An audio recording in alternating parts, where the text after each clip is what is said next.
Dear white people, What's up, man? How can I help you? I need you to watch this video in its entirety. I was already planning on doing that, but all right, bet. I'll watch the whole video in its entirety. Just for you, my man. Listen to what this man has to say.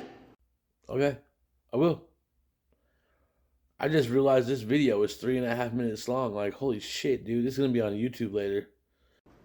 And then hop in the comments and tell me what y'all think about it. Or I could just comment the YouTube link. I'll do that instead. Is that okay with you, bro? I hope it is. History of America is the history of rich white men telling not rich white people that their enemies are black and brown. It starts in the colonies of what would become the United States. I don't listen to those people. They're not real. They don't know what it's like to be in the real world. That's not how it fucking works. So I don't listen to them when they start spewing that nonsense. Let's remember, during the colonial period, mid-1600s, there was no such thing as white people. I know some people who are now called white find that shocking, right? Because they think whiteness is real, right? But whiteness was created. Europeans didn't call themselves white. We didn't call ourselves white. We weren't all members of one big happy family. Are you kidding? Have you studied the history of Europe? The history of Europe was about killing each other. That's what we did in Europe. We just killed each other. Before we figured out there were other people to kill, we just killed each other, right? I mean, that was the history of Europe. The English hated the Irish, right? Northern Italians didn't even think that Southern Italians were Italians. The Germans hated everybody, and everybody hated their ass right back, right?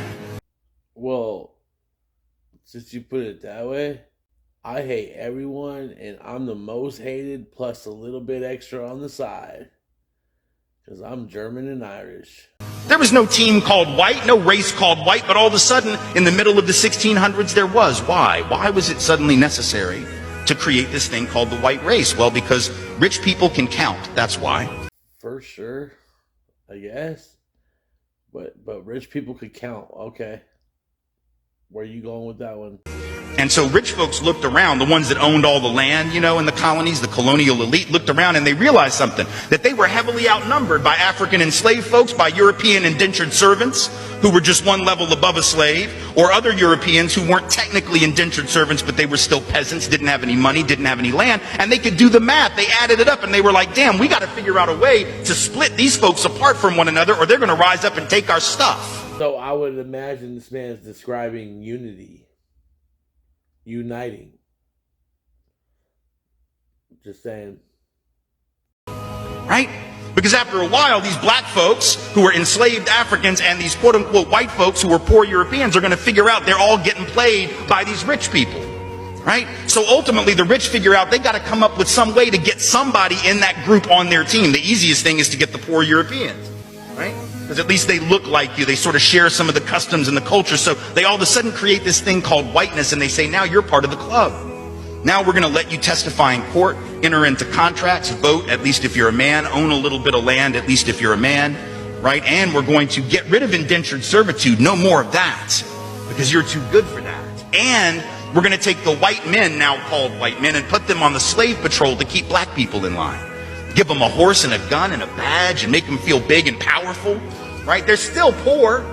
They still don't have anything. They didn't pay the slave patrol well, right? Just exploited them, used them as a buffer between the elite and the other poor folks, particularly poor folks of color. And pretty soon the rebellions that occasionally happened where black and white got together to overthrow the elite, those stopped because the divide and conquer had begun to work.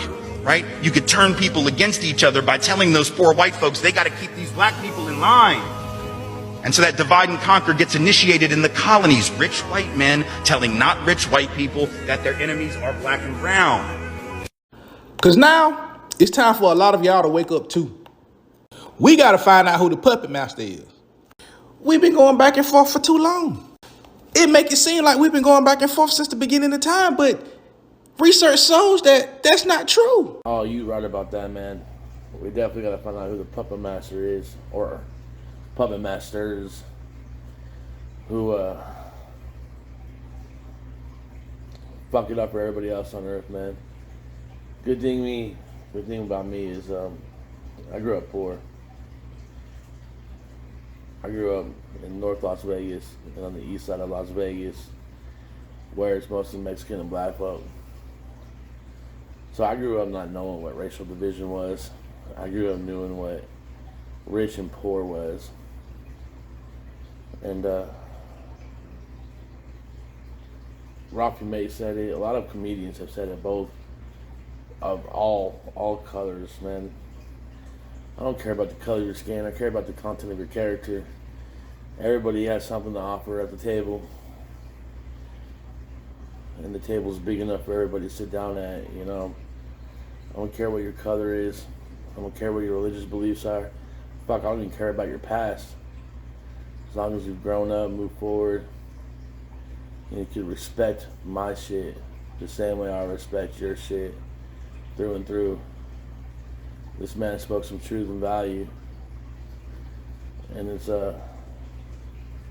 not for me, but for some white folk out there, it's gonna be a wake up call, because it's gonna be like, shit, you know. But no, you're true, man. It's facts. Ludacris said it best. He said, "United we stand, or divided we fall." And if these last 4 fucking years haven't shown that, about how divided we are and how much we fall compared to how united we could be and how much we could stand up,